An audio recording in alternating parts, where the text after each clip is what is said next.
Good evening, Louisa Redgetts with ABC News. An opposition MP has been forced to apologise for complaining about the number of women on Queensland's new parole board. The comments stole the show at a routine budget estimates hearing, leaving the Corrective Services Minister gobsmacked. What began as a routine budget estimates hearing suddenly took a politically incorrect turn during questions about the new parole board. Minister, 68% of these appointees are female and only 32% are male. Of the professional members, 100% are female.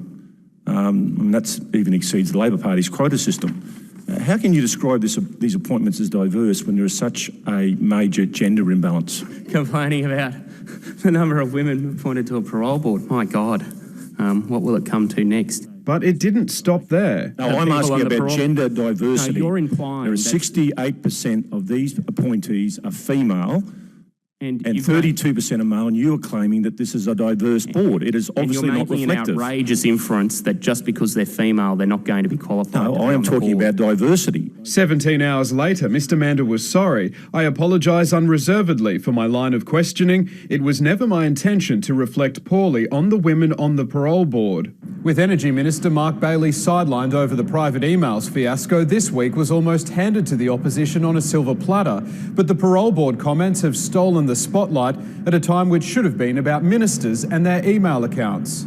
He obviously had sat down and written those questions. He knew exactly what he was asking. He is completely out of touch. Following Mark Bailey's orders to stand aside, the Premier said she would be setting clearer guidelines for her ministers about their use of private email and other social media accounts. We know at a federal level, Malcolm Turnbull and his ministers communicate by certain devices as well. I mean, what's it called? Snapchat. Snapchat or something? What's that? Well, there you go. I don't even know about that. But she wouldn't confirm who has been using private emails for government business. The Ministerial Handbook does not take into account Twitter, Facebook, WhatsApp, Snapchat. It doesn't take into account any of those other forms of communication as well. And there's no word on the penalty for breaching the guidelines as they are now or when they're reformed. Josh Bavis, ABC News, Brisbane.